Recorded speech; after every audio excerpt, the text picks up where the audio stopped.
ಸರಳವಾದ ನೇರವಾದ ಮಾರ್ಗದರ್ಶನ ಕೊಡ್ತಾ ಇದ್ದೇನೆ. ಪ್ರತಿದಿನ ನಿಮ್ಮ ಮಗುವಿಗೆ 3 ತರಕಾರಿಗಳನ್ನು ಕೊಡಬೇಕು.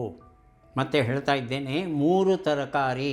ಆ 3 ತರಕಾರಿಗಳಲ್ಲಿ ಒಂದು ಕಡ್ಡಾಯವಾಗಿ ಸೊಪ್ಪು ಆಗಿರಬೇಕು. ಸೊಪ್ಪು ಯಾಕೆ ಆಗಿರಬೇಕು ಅಂತ ಹೇಳ್ತಂದರೆ, ಸೊಪ್ಪಿನಲ್ಲೇ ಹೆಚ್ಚಿನ ಕಬ್ಬಿಣದ ಅಂಶ ಇರೋದು. ಬೆಳೆಯುವ ಮಗುವಿಗೆ ಹಿಮೋಗ್ಲಾಬಿನ್ ಬೇಕು.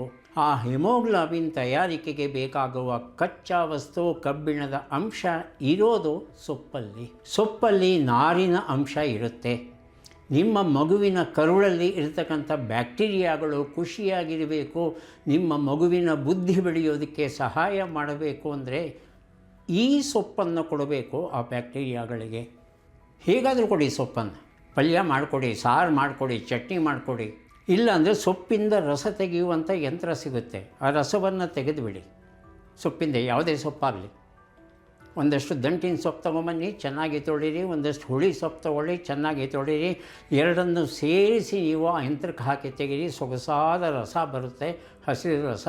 ಅದಕ್ಕೊಂದಷ್ಟು ಉಪ್ಪು ಹಾಕಿ, ಒಂದಷ್ಟು ಜೇನುತುಪ್ಪ ಹಾಕಿ ಚೆನ್ನಾಗಿ ಕಲಸಿ ಕೊಡಿ ಕುಡಿಯೋದಕ್ಕೆ. ಅದ್ಭುತವಾದ ಟಾನಿಕ್ ಇದು. ನಿಮ್ಮ ಮಗುವಿನ ರಕ್ತಹೀನತೆ ಏನಿರುತ್ತೆ ಅಷ್ಟು ಹೋಗುತ್ತೆ ಮತ್ತು ರುಚಿ ಇರುತ್ತೆ. ಯಾಕಂದರೆ ಹುಳಿ ಸೊಪ್ಪು ಹಾಕಿದ್ದೀರಿ, ಒಂದಷ್ಟು ಜೇನುತುಪ್ಪ ಹಾಕಿದ್ದೀರಿ, ಒಂದಷ್ಟು ಉಪ್ಪು ಹಾಕಿದ್ದೀರಿ, ರುಚಿಯಾಗಿರುತ್ತೆ. ಮೊದಲನೇ ದಿವಸ ಸ್ವಲ್ಪ ರಗಳೆ ಮಾಡ್ಬೋದು ಮಗು, ಆದರೆ ಒಂದು ಸಲ ಅದರ ರುಚಿ ತಿಳ್ಕೊಂಬಿಟ್ರೆ ಕುಡಿಯುತ್ತೆ. ಚಪಾತಿ ಮಾಡುವಾಗ ಅದ್ರ ಜೊತೆ ಒಂದಷ್ಟು ಮೆಂತ್ಯದ ಸೊಪ್ಪು ಬೆರೆಸಿ. ಏನು ಕಳ್ಕೊತೀವಿ?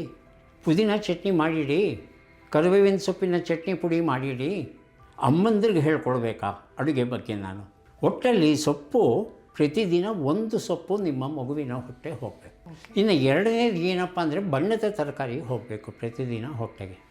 ಯಾಕಂದರೆ ಬಣ್ಣದ ತರಕಾರಿಗಳಲ್ಲಿ ವಿಟಮಿನ್ ಎ ಮತ್ತು ವಿಟಮಿನ್ ಸಿ ಜಾಸ್ತಿ ಇರುತ್ತೆ.